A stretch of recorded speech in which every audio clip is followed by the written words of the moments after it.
다 찾으신 줄 알고 함께 교독하겠습니다. 무화과 나무의 비유를 배우라. 그 가지가 연하여지고 잎사귀를 내면 여름이 가까운 줄 아나니 이와 같이 너희가 이런 일이 일어나는 것을 보거든 인자가 가까이 곧 문 앞에서 이른 줄 알라. 내가 진실로 너희에게 말하노니 이 세대가 지나가기 전에 이 일이 다 일어나리라.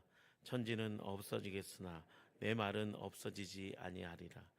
그러나 그날과 그때는 아무도 모르나니 하늘에 있는 천사도 아들도 모르고 아버지만 아시느니라.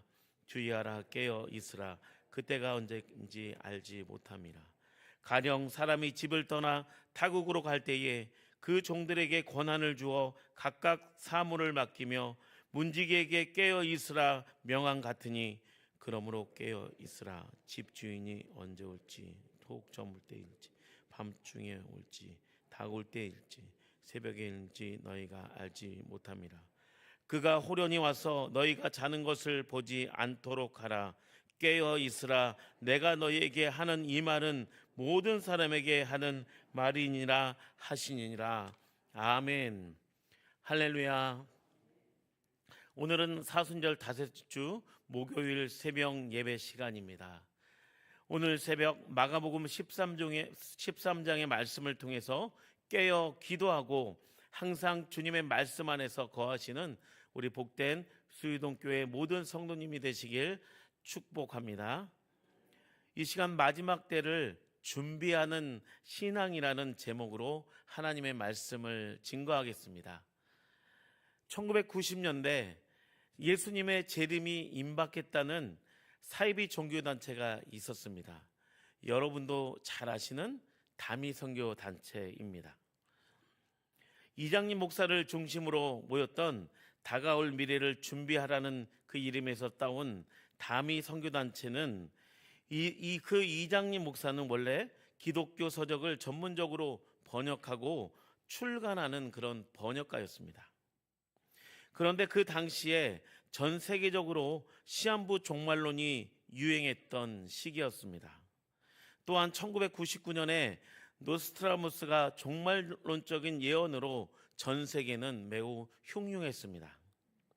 종말론들이 많이 등장했고 전 세계적으로는 다수의 신흥 사이비 이단들이 많이 등장했습니다.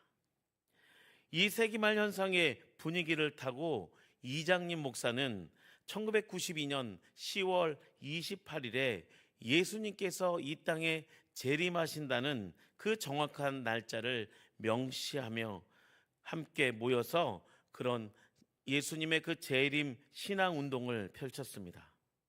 주님을 믿는 성도는 재림을 준비해야 한다며 성도들에게 시한부 종말론을 강조하며 신도들의 헌금을 강제로 헌납하게 만들고 그 여파로 신자가 함께 합숙 생활을 하면서 가정들이 깨어지고 한국 사회의 커다란 그런 문제로 한국 사회를 떠들썩하게 만들었습니다. 그 결과 어떻게 됐습니까? 휴거는 일어나지 않았습니다. 잘못된 시한부 종말론의 많은 신자들은 정신적으로 충격과 허탈감과 재산상의 그 피해와 많은 성범죄 등 많은 가정이 파탄되고 이 많은 문제들이 한국 사회에 아주 커다란 사회적인 문제만 가져다 주었습니다. 결국 이장님 목사는 구속되었고 불행 중 다행으로 큰 사고 없이 그냥 해프닝으로 일단락이 되었습니다. 그러나 다미 선교단체로 인해서 교회 안에조차도 예수님의 재림과 이 마지막 때라는 이 단어를 사용하기가 매우 어려웠습니다. 그러나 기독교 신앙은 예수님의 이 땅에 이미 오신 초림의 사건과 다시 오실 재림의 그 아직 완성되지 않는 이미와 아직의 신앙에서 다시 오실 마라나타 신앙으로 살아가는 것이 우리가 믿는 기독교 신앙입니다. 예수님이 다시 오시는 날은 하늘의 천사도 예수님 자신도 모르시며 오직 성부 하나님만 아신다고 말씀에 기록되어 있습니다. 그러나 오늘 본문인 무화과 나무 비유와 문지기의 비유를 통해서 예수님께서는 우리에게 마지막 때를 살아가는 성도의 종말론적인 신앙에 대해서 말씀하고 있습니다. 우리 다 함께 28절부터 29절까지 말씀을 읽겠습니다. 시작. 무화과 나무의 비유를 배우라. 그 가지가 연하여지고 잎사귀를 내면 여름이 가까운 줄 아나니 이와 같이 너희가 이런 일이 일어나는 것을 보거든 인자가 가까이 곧 문 앞에 이른 줄 알라. 아멘. 사람들은 일기예보를 통해 날씨의 정보를 얻습니다. 그 당시 일기예보가 발달하지 않았기 때문에 자연의 변화를 보고 계절이 다가오는 것을 알 수 있었습니다. 무화과 나무는 4월에서 5월에 잎이 납니다. 그렇기 때문에 무화과 나무의 가지가 연하여지고 또 잎이 나면 곧 여름이 다가옴을 알 수 있었습니다. 특히 예수님이 재림하실 때는 여러 징조가 있다고 말씀하셨습니다.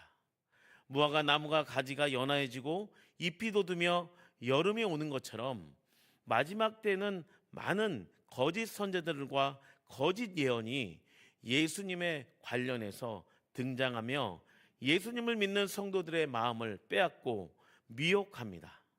이에 대해서 예수님께서는 구체적으로 말씀하셨습니다. 우리 32절과 33절을 함께 읽겠습니다. 시작. 그러나 그날과 그때는 아무도 모르나니 하늘에 있는 천사들도 아들도 모르고 아버지만 아시느니라. 주의하라, 깨어있으라. 그때가 언제인지 알지 못함이라. 아멘. 예수님께서는 그날과 그때는 아무도 모르고 오직 하나님 아버지만 아신다고 하셨습니다. 그래서 다미 선교단체와 또 많은 이단들, 이 사이비들이 구체적인 날짜를 지정하거나 거짓 구원과 조건들을 제시합니다.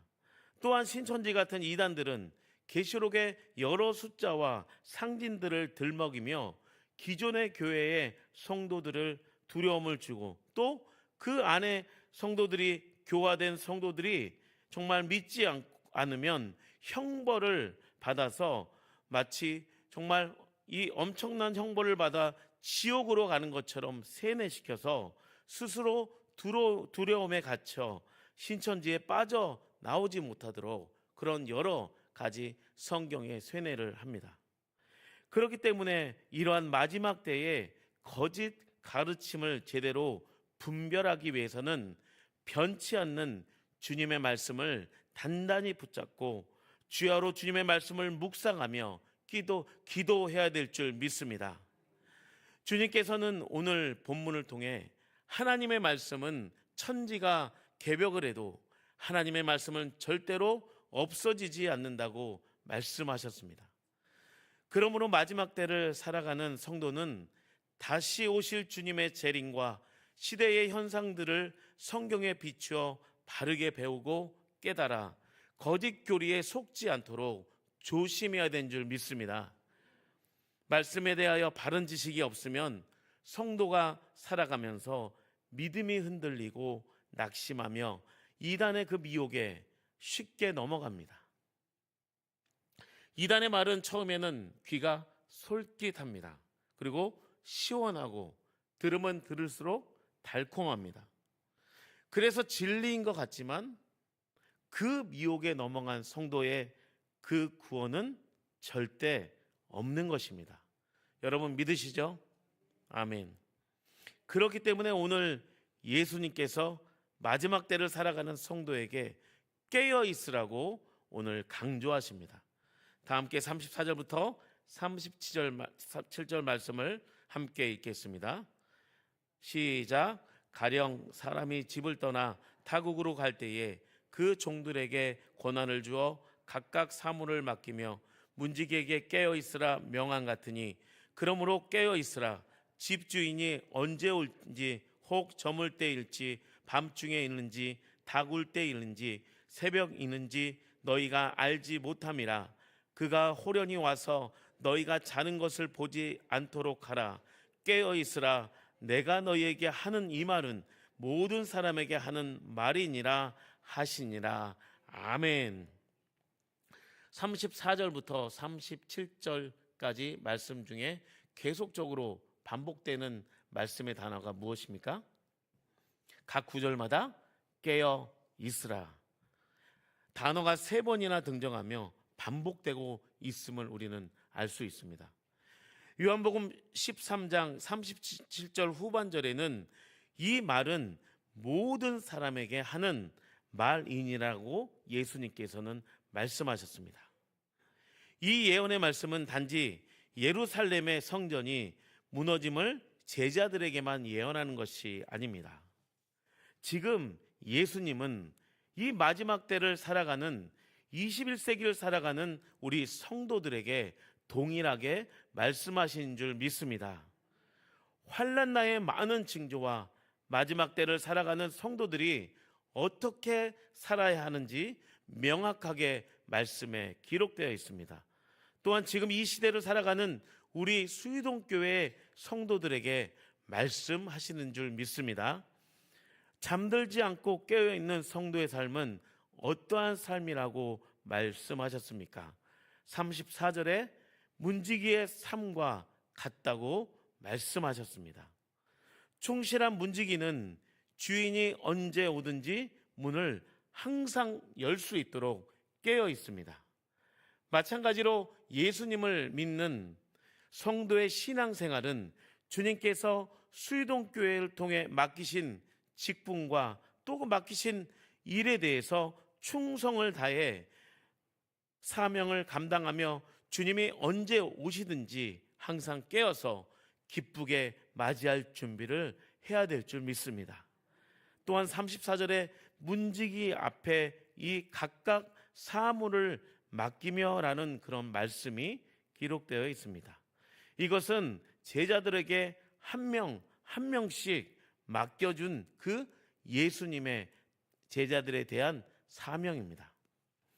예수님은 교회의 머리가 되시며 또 우리의 삶의 주인이 되십니다. 그래서 우리는 주님의 종으로서 주님께서 각각 성도들에게 맡겨준 직분과 그 사명이 있습니다. 그런데 그 사명은 나의 주관적인 그 생각과 나의 기분에 따라서 자신에게 맡겨진 일들을 처리해서는 결코 안 됩니다. 깨어있는 충실한 종은 항상 주인의 뜻을 먼저 생각하며 항상 성령 안에 깨어 기도하고 늘 기도로 주님께 물으며 나의 뜻이 아니라 교회의 머리 대신 예수님의 뜻대로 살면서 실천하는 줄 믿습니다. 그럴 때 교회뿐만 아니라 가정과 내가 속한 모든 곳에서 하나님께서 기뻐하시는 영광스러운 성도의 삶을 살아갈 수 있음을 믿습니다. 오늘 말씀을 정리하겠습니다. 지금은 불신자들도 전 세계적으로 많은 온난화의 그 기후와 또 세계적인 많은 환경과 전쟁과 기근, 많은 자연재해를 보며 말세라고 입버릇처럼 얘기합니다. 그리고 매우 두려워하고 있습니다. 그러나 마지막 때를 살아가는 우리 성도는 우리의 모든 삶을 온전히 주님께 맡기며 주님의 순결한 신부로 주님께서 우리에게 맡겨주신 수유동교회를 통해서 그 맡겨주신 그 사명을 감당하며 항상 깨어 기도하고 나의 생각과 뜻이 아니라 이 교회의 머리 대신 주님의 뜻을 잘 분별하고 성령 안에서 깨어 기도할 때에 우리 주님께서 우리를 눈동자같이 지키시고 보호하실 줄 믿습니다. 오늘 하루도 예수님과 함께 동행하시며 늘 성령 안에서 깨어 기도하며 말씀 안에서 살아가시는 복된 사순절의 기간이 되시길 예수님의 이름으로 축원합니다. 기도하겠습니다.